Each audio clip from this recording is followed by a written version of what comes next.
More than 7,000 islands scattered across the Pacific.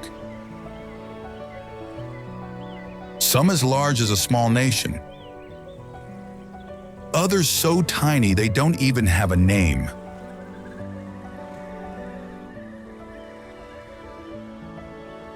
A country that holds itself together not by land, but by sea.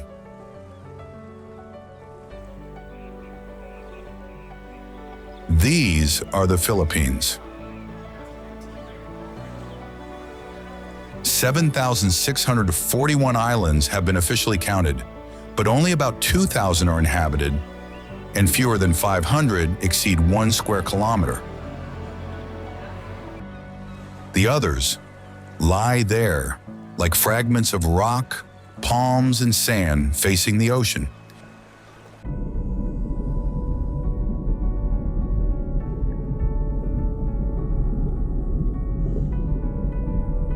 The sea here is not a border. It's the road. Communities speak to each other by boat. Fish is what people have always eaten. And from this ancient relationship with the water, a coastal way of life was born that still endures over time. And this very sea, which holds the country together, guards a variety of life that has few rivals in the world.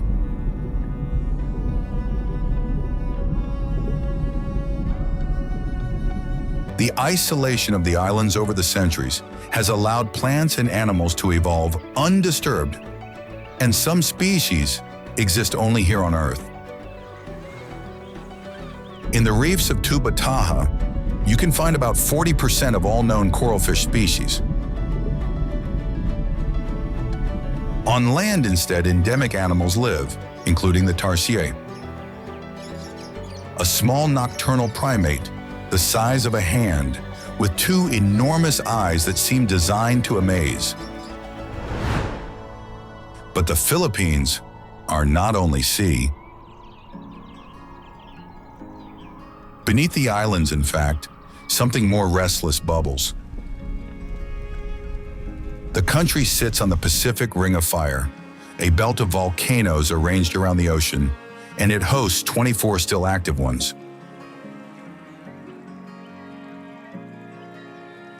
Mount Mayon, for example, has an almost perfect cone, while Taal, small and treacherous, is one of the most dangerous in the world.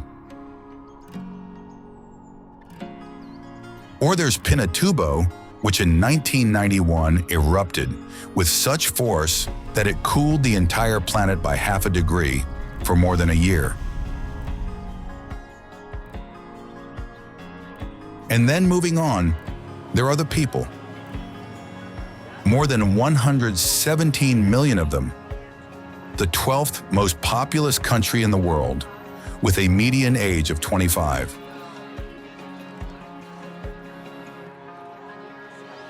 A young nation where most people haven't yet lived half of their lives. Filipino and English are spoken as official languages, but in reality there are more than 180 different languages and dialects.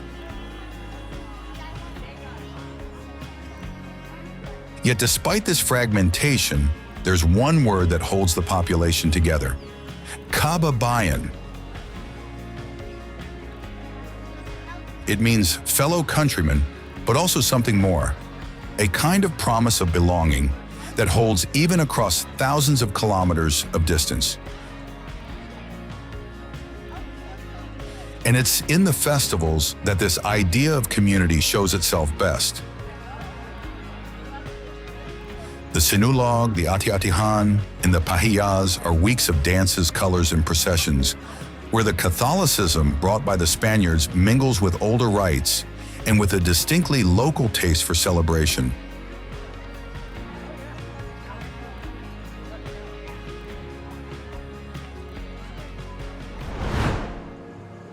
All of this history, made of islands, peoples, and blended cultures, has one point where it all converges. A place that for 5 centuries has been the political, economic, and religious heart of the country.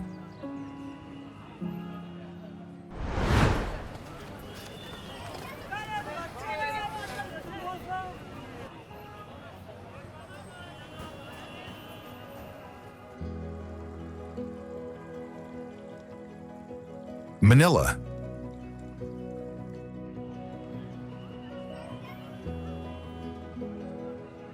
A city that doesn't stand still for a moment.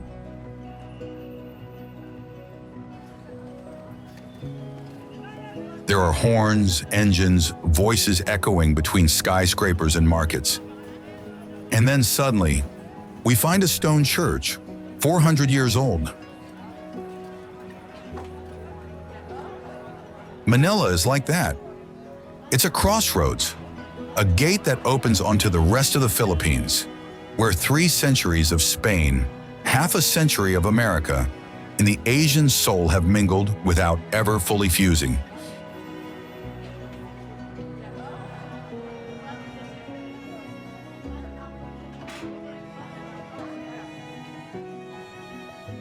In the old city, inside the stone walls built by the Spaniards, Fort Santiago still survives, where the national hero was imprisoned before his execution.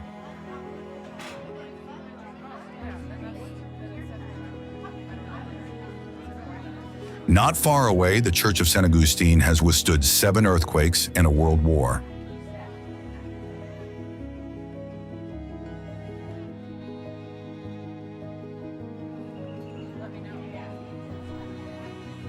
In the Binondo district lies the oldest Chinatown in the world, where the scent of dim sum mixes with that of incense, while 3-wheeled taxis dart between market stalls.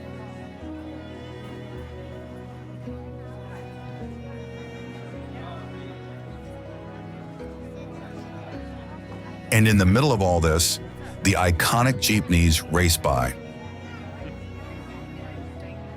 They're buses born from the American Jeeps, left behind after the Second World War, then lengthened, repainted, and decorated like works of folk art.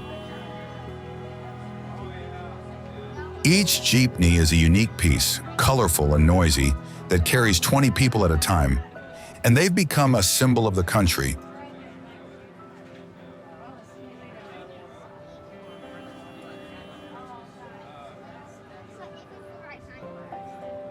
But if in Manila man has built walls, jeepneys, and skyscrapers, there's another place in this nation where he did something even more patient, shaping the mountain itself, step by step, for 2,000 years.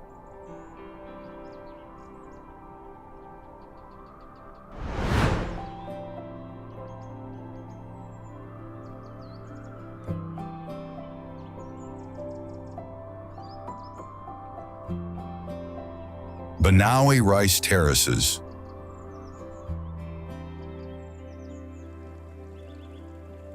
They climb up the mountain like a staircase built for the sky.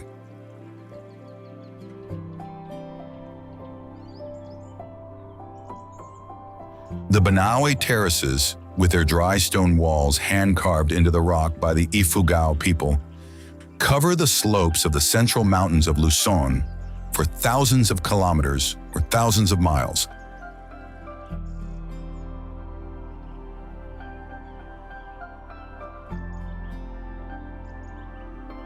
Laid end to end, their walls would wrap around half of the earth.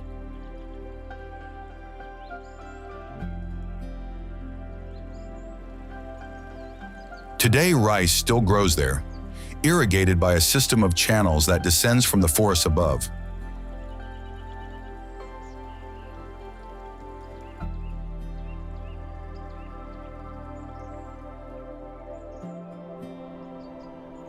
In the morning, the clouds settle between the steps, and the farmers climb back up the paths with baskets on their shoulders, the same gestures as their ancestors. There's a silence made of flowing water, of light wind, and of footsteps on damp earth. A silence that tells the patience of an entire people.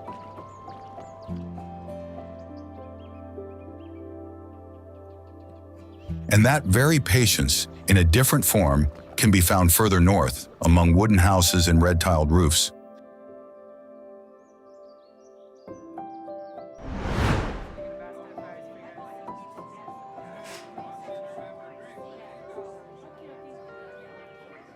Vigan.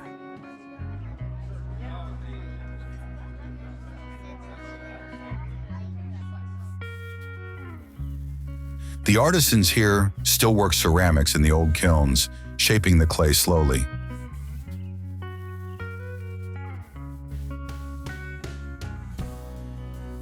The wheels of carriages still beat on the streets, and in the evening, when the lanterns light up one after the other, it feels like walking inside a postcard from the 1700s.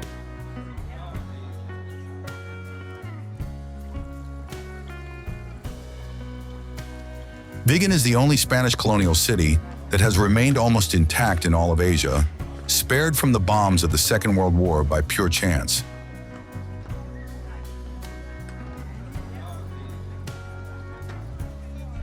The merchants' houses have stone facades, dark wooden balconies, and windows with translucent shell panels that filter the light.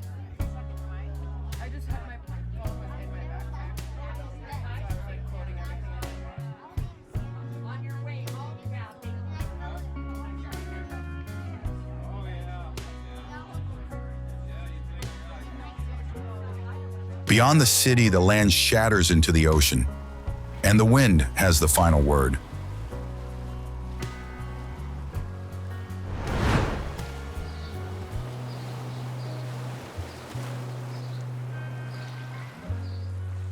Batons.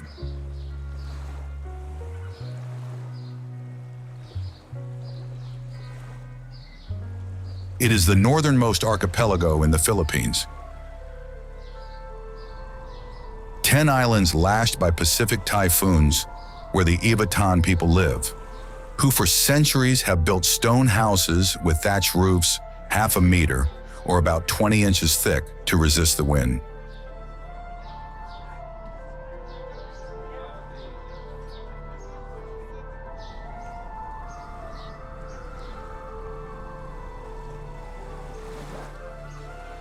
The cows graze on the meadows of Marlborough Hills, slopes that tilt down toward the ocean like a tilted carpet.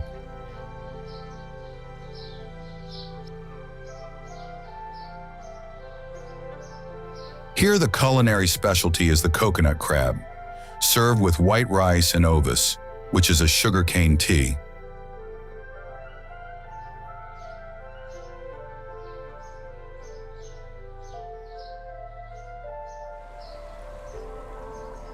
Going south, the wind gives way to fire, and the horizon changes shape.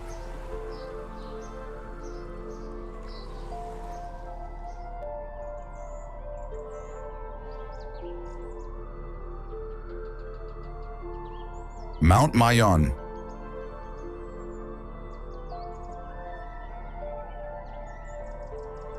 They call it the perfect volcano, and you only need to see it once to understand why.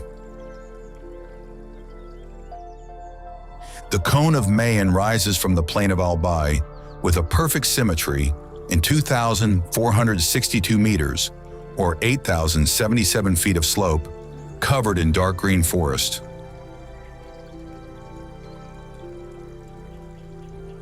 It's active, smokes almost constantly, and over the centuries has erupted more than 50 times.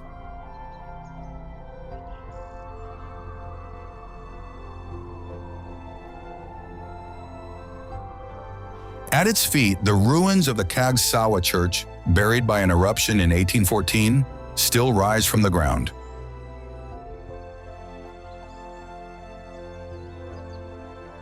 In the city of Legazpi, instead, people live with the volcano in front of their eyes every day.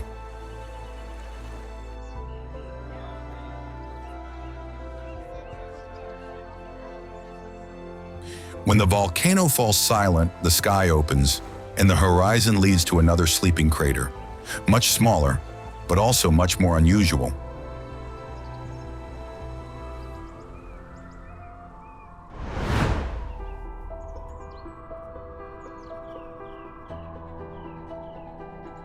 Taal Volcano.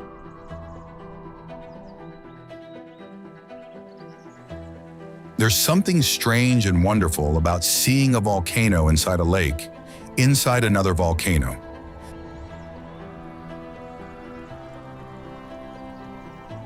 Taal is one of the smallest in the world, but also one of the most dangerous.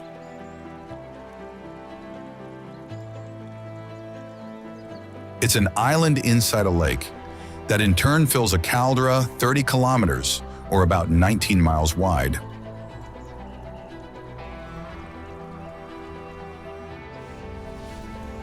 The last eruption in 2020 sent a column of ash 15 kilometers, or about 9 miles high.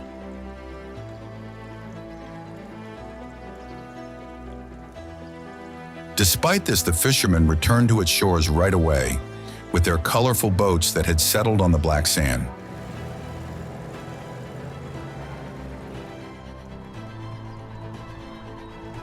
But further north, the dark sand gives way to pines and mist. And instead of smoke, you breathe the clean air of a mountain city.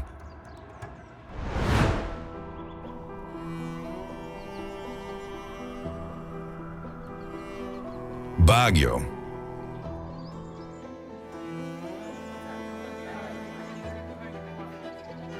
At 1,600 meters, or about 5,250 feet of altitude, the air smells of pine and of wood, burning in fireplaces.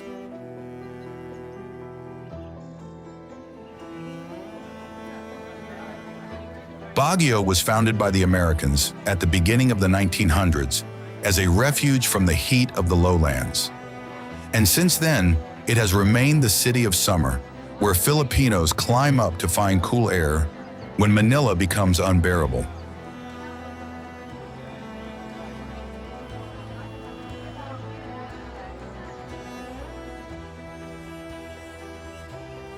The colorful wooden houses cling to the slopes and the markets overflow with people.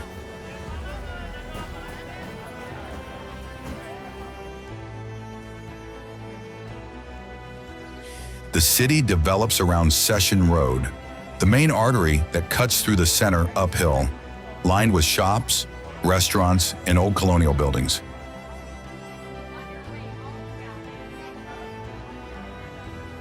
There's also Burnham Park, which has a small lake where people go boating at sunset.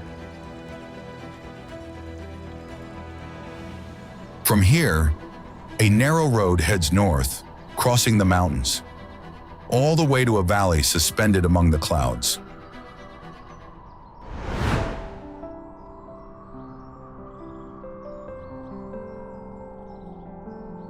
Sagada Valley.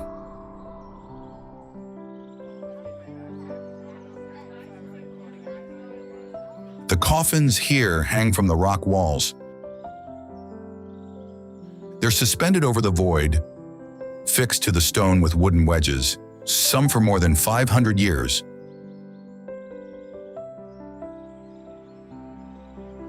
The Igorot people bury their dead this way, high up, so that the spirit may travel more easily. The whole valley has the taste of stone and of fog that in the morning rises from the gorges and wraps around the villages.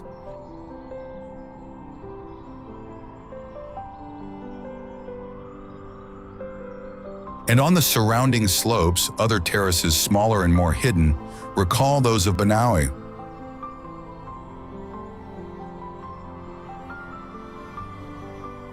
But the Philippines are not just sea and mountains. Further south, in fact, beyond the sea, a great island welcomes us with a different history and a different climate.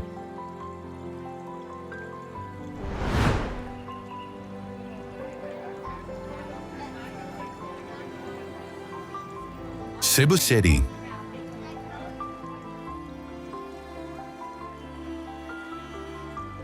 It's the oldest city in the Philippines, founded in 1565.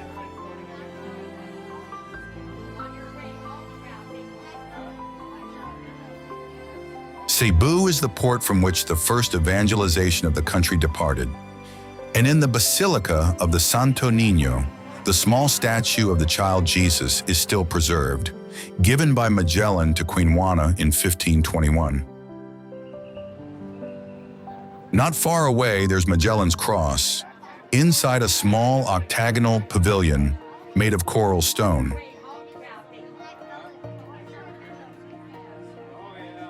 Today, the city is a metropolis of more than 3 million people, where skyscrapers rise next to old Spanish houses and shopping malls coexist with fish markets.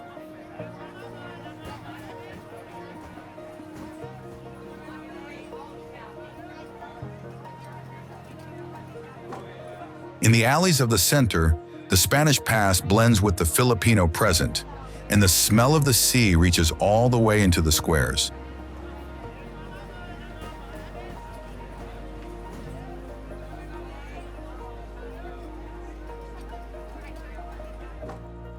Beyond its port, the sea opens the route toward the nearby islands, where the land grows small and the blue takes over.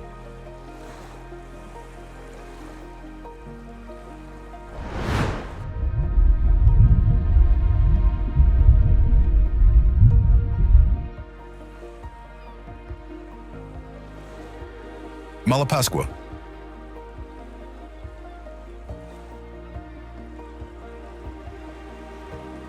A strip of white sand just 2 kilometers, or about 1¼ miles long, at the northern tip of Cebu Island.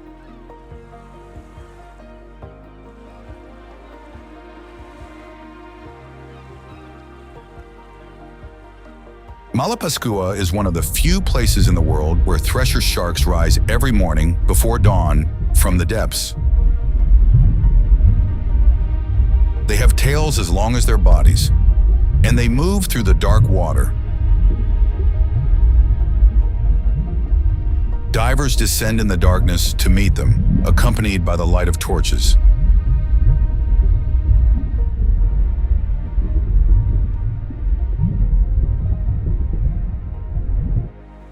On the surface, the island is simple. We find bamboo huts, palms bending over the water, and fishermen mending nets sitting on the beach.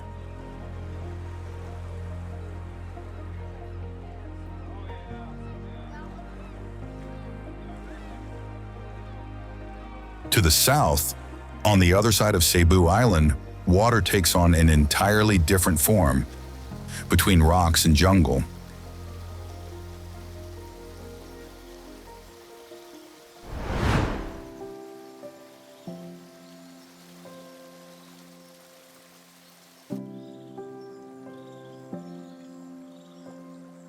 Kawasan Falls.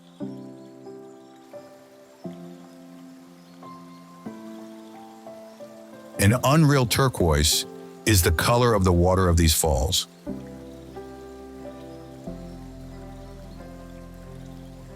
The Kawasan plunge in 3 drops between limestone walls covered in vines in the heart of the jungle of Vigan.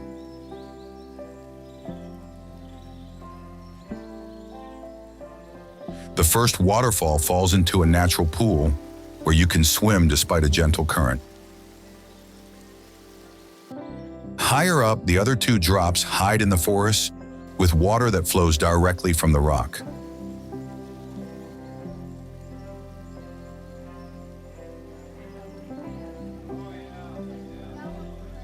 Canyoning here is famous because you descend by leaping from one pool to the next, sliding over smooth rocks.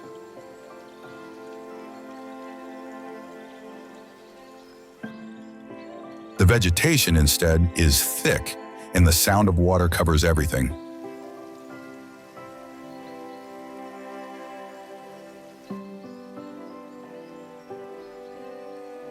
Returning toward the sea, we descend even further south, onto a small island off the coast of Negros.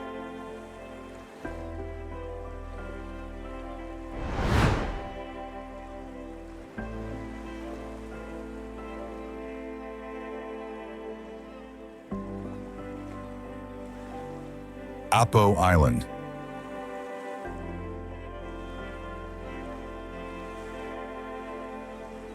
Below its surface lies a garden.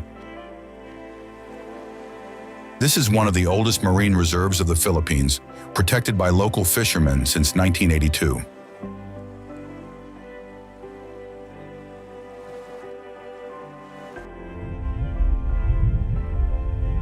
The green turtles graze here in herds among the meadows of algae, so used to divers that they don't even move when they approach.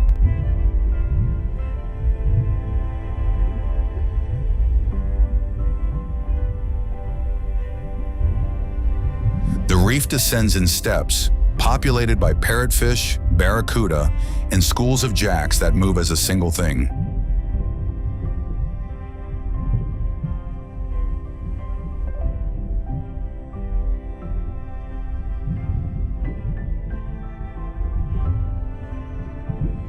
Above, the island is very simple, with a fishing village, a few huts, and no electricity after sunset. You sleep only and exclusively with the sound of the waves.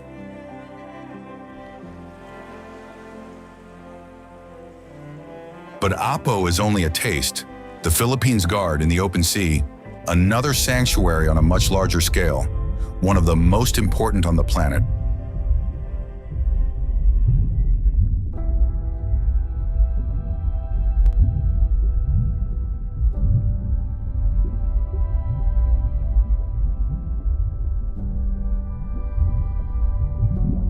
Tubbataha Reef.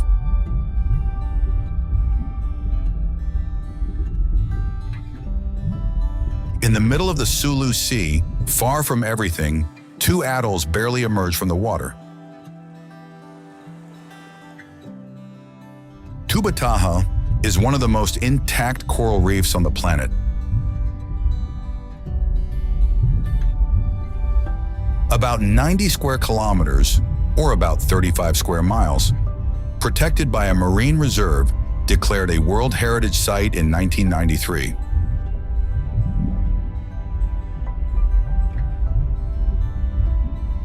It can only be reached by boat after 12 hours of sailing from Puerto Princesa and only from March to June.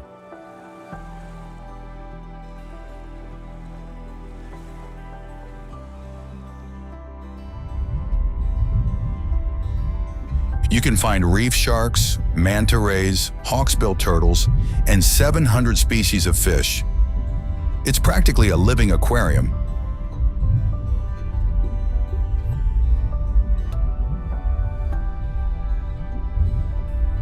No one lives here, except the rangers of a small station.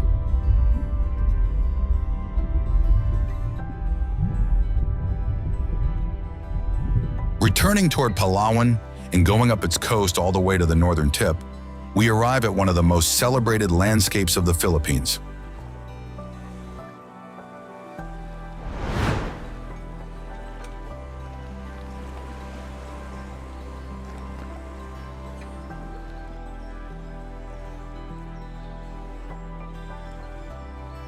El Nido.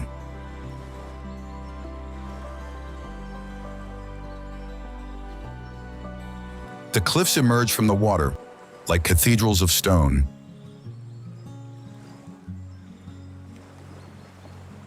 El Nido is a labyrinth of limestone islands up to 200 meters, or about 650 feet high, sculpted by the sea and by time into secret lagoons, natural arches, and caves that open only with the low tide.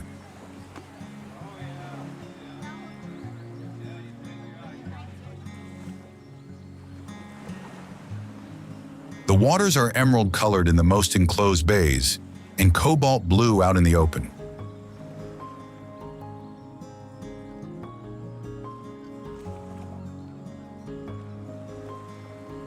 You travel by boat with the traditional banca that have side outriggers, stopping to swim in the hidden lagoons.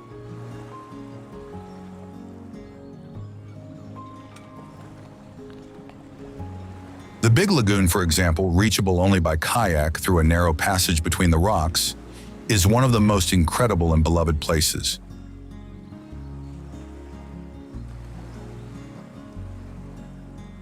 On the cliffs are the nests of the sea swallows that gave the place its name.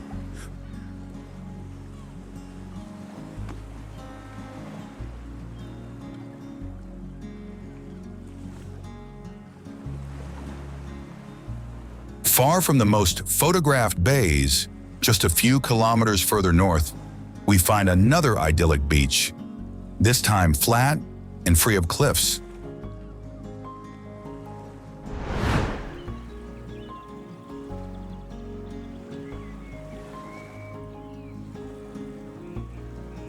Nacpan Beach.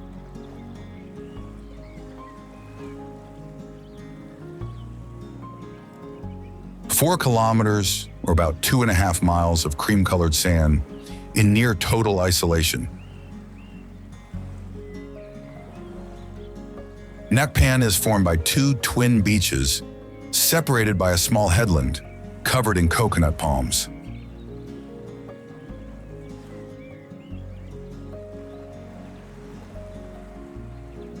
The sea is open, the waves roll gently onto the shore, and behind the beach there are coconut palms and a few resorts among the trunks.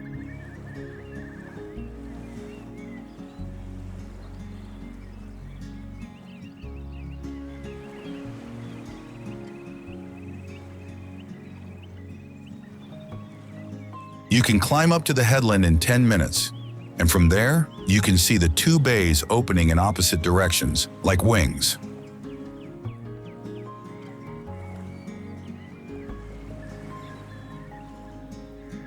The wind here moves the palms, but a few hours by boat away, another sea still preserves the scars of the Second World War.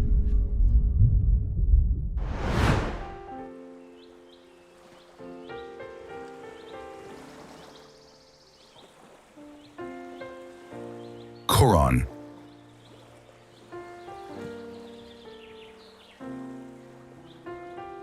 Beneath this water rest 10 Japanese ships from the Second World War, sunk by American planes on September 24, 1944. They're covered in corals and crossed by schools of fish, and divers visit them, lowering themselves into the still intact holds.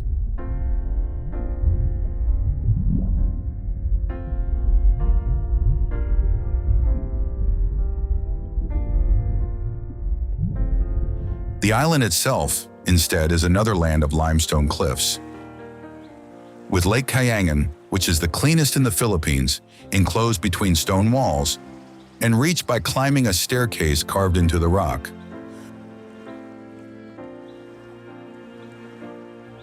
The water is fresh and salty at the same time, cold and crystal clear. The people who have lived here for centuries consider these lakes sacred.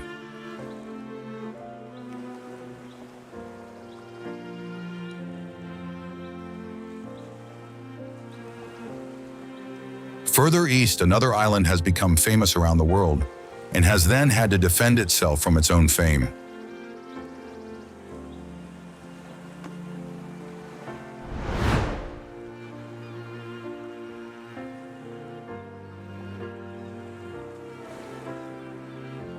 Boracay.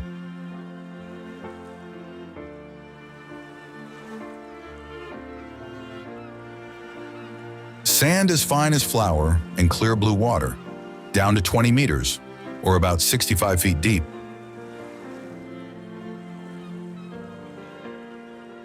Boracay is a small island, 7 kilometers, or about 4.5 miles long, with a beach that many consider among the most beautiful in the world.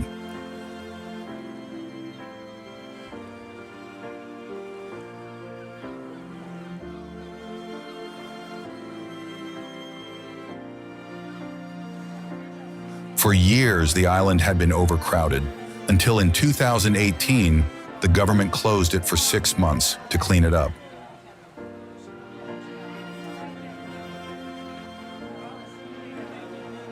Now it has come back more orderly, with the palms lined up and the colorful boats moving at sunset.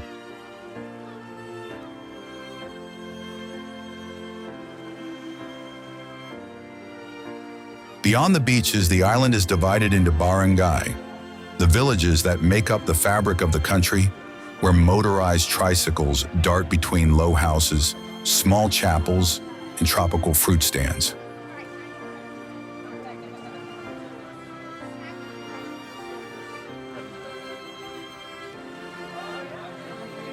Far from the calm sea, at the opposite end of the Philippines, the waves of the Pacific set the rhythm of another island.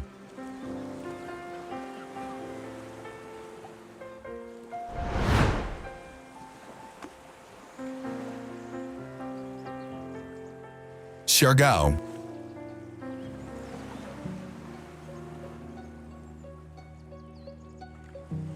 an island shaped like a teardrop in the middle of the Pacific.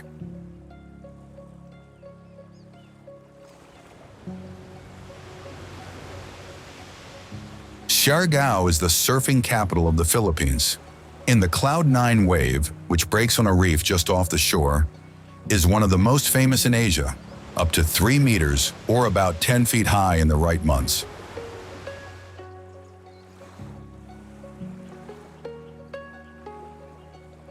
But the island isn't only surf, because it's covered in mangroves, coconut palms, and hidden lagoons of a milky blue.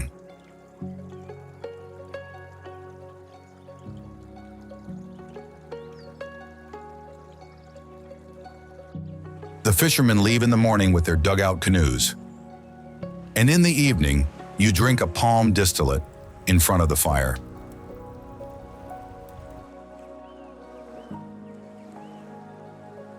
Everything here is based on the waves. The people are young, tanned, and life has a slow rhythm. There's another place, however, in the Philippines where the rhythm doesn't come from the sea. There, what marks time are beliefs and magic.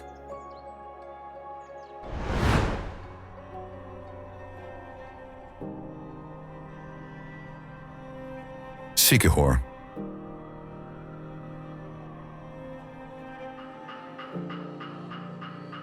Filipinos call it the Island of Sorcerers.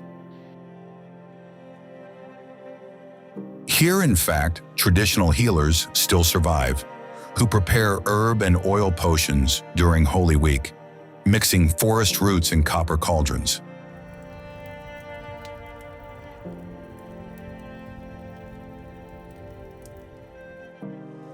The fame of magic is ancient, but the island in reality is very gentle, with hidden waterfalls that descend among the roots of trees in the enormous Balete of Lazi, a centuries-old tree with a small pond under its roots where little fish give pedicures to the feet of visitors.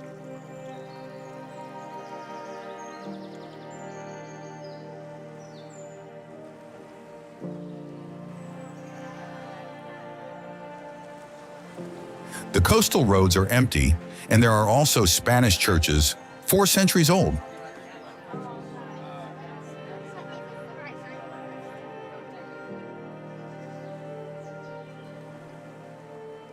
Not far from here, magic gives way to the power of the earth.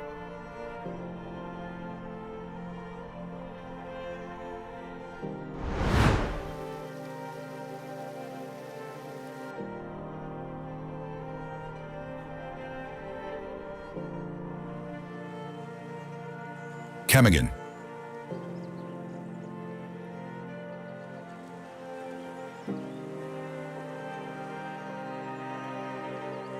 Seven volcanoes on an island just 20 kilometers, or about 12 miles long.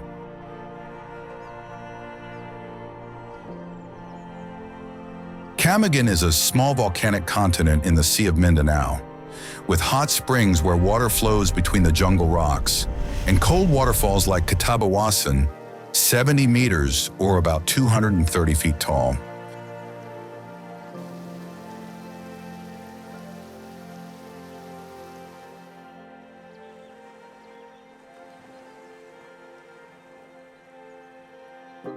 There's also a sunken cemetery here because in 1871, the eruption of a volcano destroyed the old town.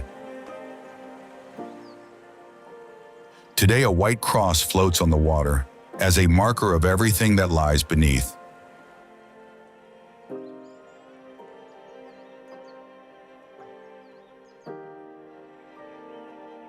If here a small island hosts 7 volcanoes, just a bit further north, over 1,000 hills cover the same land.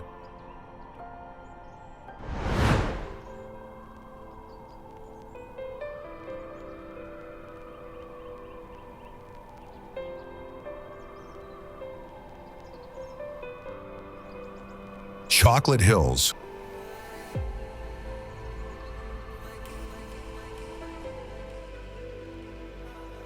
More than 1,270 conical hills perfectly rounded, spread across a plain on the island of Bohol.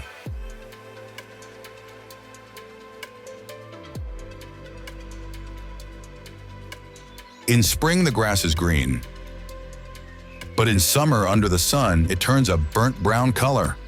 And from this, they take the name chocolate.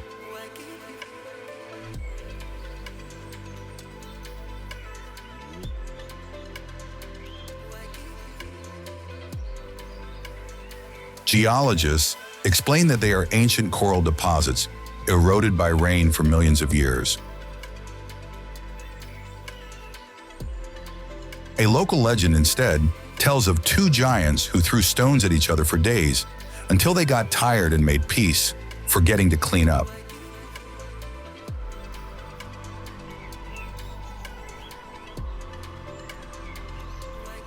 These hills, however, are only one of the wonders of Bohol.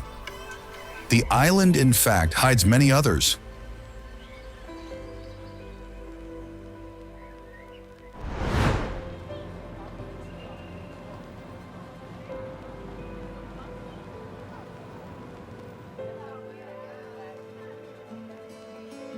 Bohol.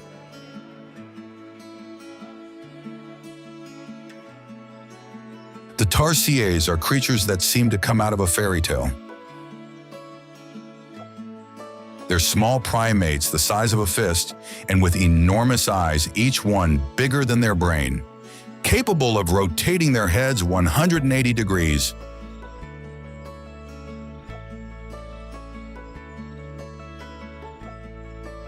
In Bohol, they live in the sanctuary of Corella, where you can see them resting on branches in silence, like little philosophers.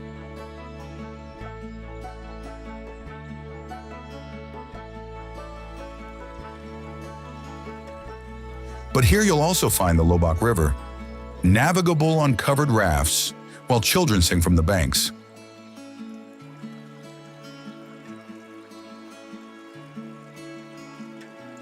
Or there's the Spanish colonial church of Beclean, one of the oldest in the country, built with coral and egg white in 1727.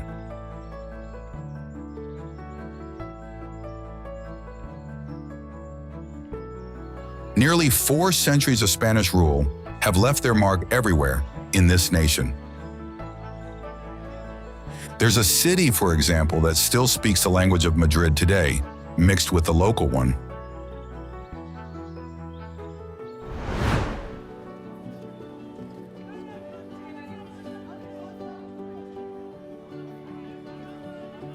Zamboanga.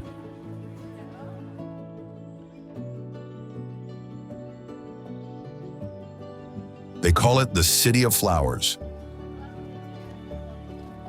Founded by the Spaniards in 1635, it still maintains a separate identity compared to the rest of the country.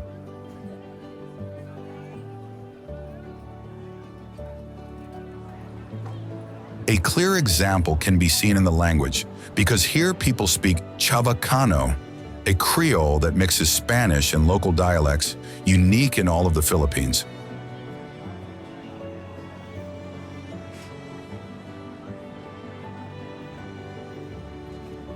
At the morning market then, or in the streets of the center, the voices, the colors, and the languages mix, in a chaos that is the true portrait of the city.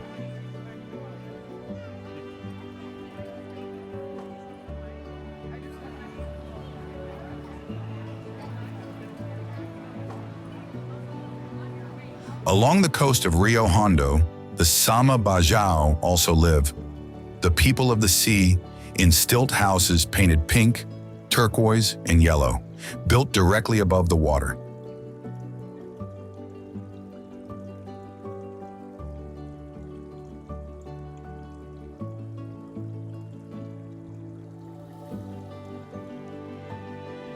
On the other coast of Mindanao, where the Pacific beats against the jungle, a province guards some of the most hidden places in all of the Philippines.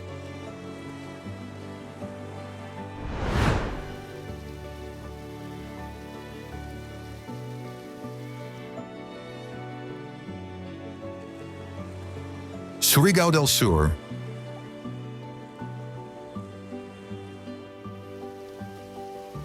The waters of the Tinuyan Falls fall from 3 levels and are about 95 meters, or about 310 feet wide. They call them the Niagara of the Philippines, but they're gentler and surrounded by the forest.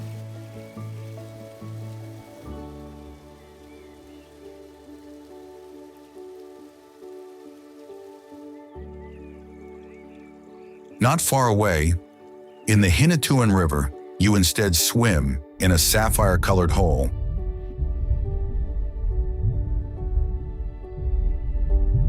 It's an enchanted river, the locals say, because no one has ever managed to measure its depth, and the fish that live in it never let themselves be caught.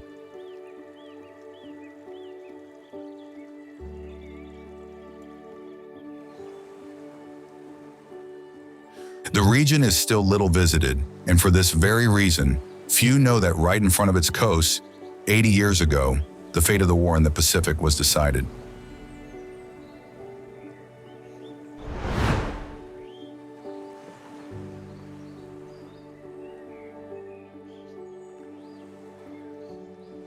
Latem.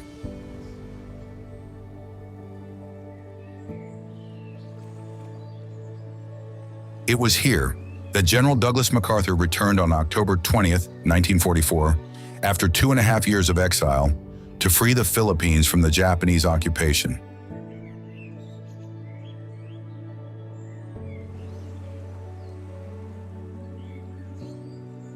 On the beach of Palawan, 7 life-size bronze statues portray him as he wades through the water with his officers.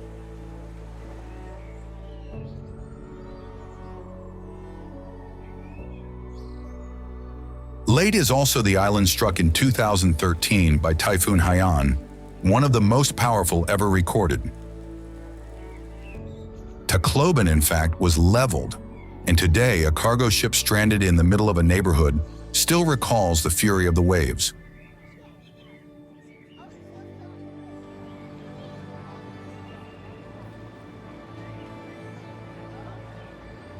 But the island is also green, fertile, and full of rice paddies.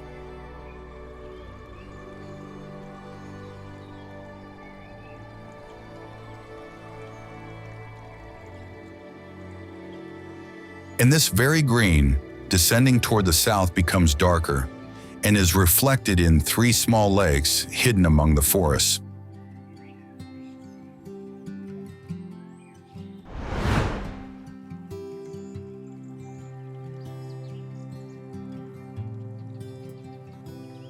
Lake Cebu.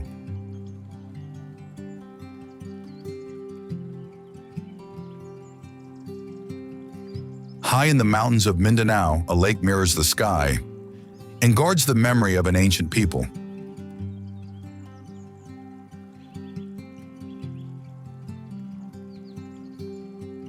The Tiboli are the people of dreams, and it's said that the goddess Fudalu visits their weavers in their sleep and dictates to them the designs of the Tanalak, their traditional fabric, which are then reproduced in abaca fibers.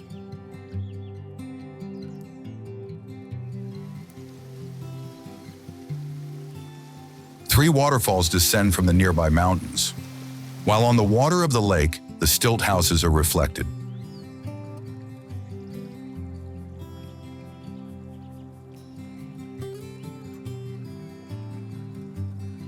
There are encounters in the Philippines that you don't forget, and the one with the people of dreams is one of these. And there's another one, however, in the open sea, off the coast of Cebu, that leaves you breathless.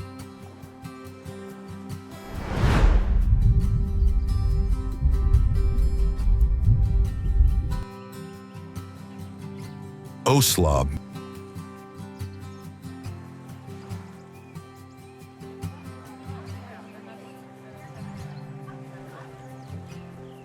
Every morning at dawn, the whale sharks rise from the depths toward the coast of Oslab. They're the largest fish in the world, up to 12 meters or about 40 feet long, but they only eat plankton and small shrimp, and they let themselves swim alongside without ever causing problems.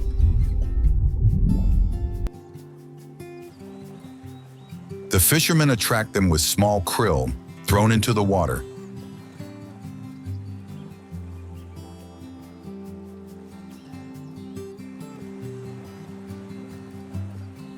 You enter the sea with a mask and snorkel, and you find yourself in front of their huge silhouette that passes by slowly.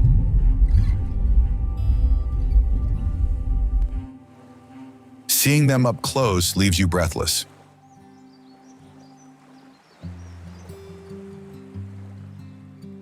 And you're left breathless elsewhere too in these islands. For example, in front of a landscape that the world has seen on television without ever knowing its name.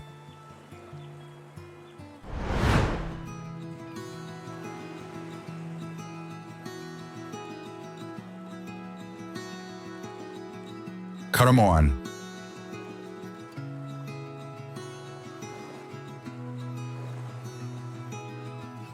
A forgotten peninsula where the TV show Survivor has filmed its international seasons for years.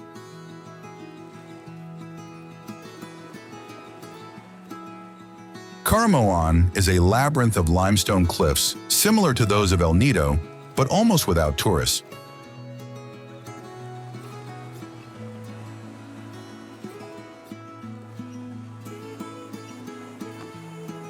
The surrounding islands have small white beaches, hidden lagoons, and stone arches, where the water enters and exits with the tide.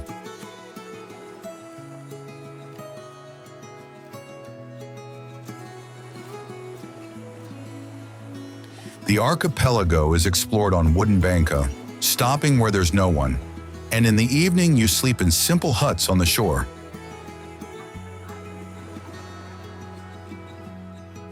Yet these waters hide limestone islands even smaller than these.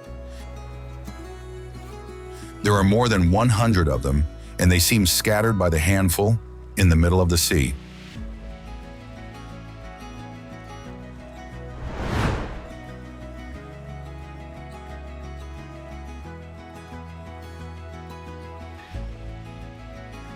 Hundred islands.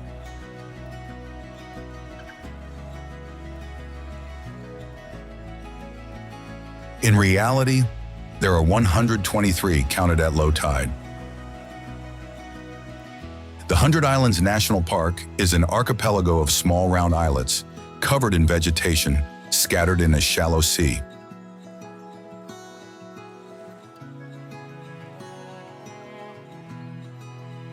Among these, only 3 are equipped for visitors.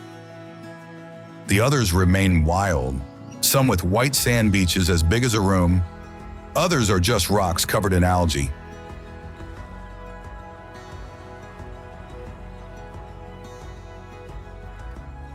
Here too, you travel by boat, stopping to swim in the turquoise waters between corals and colorful fish.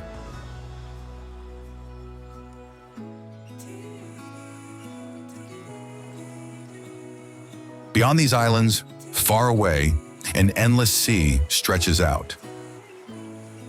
There, the land changes.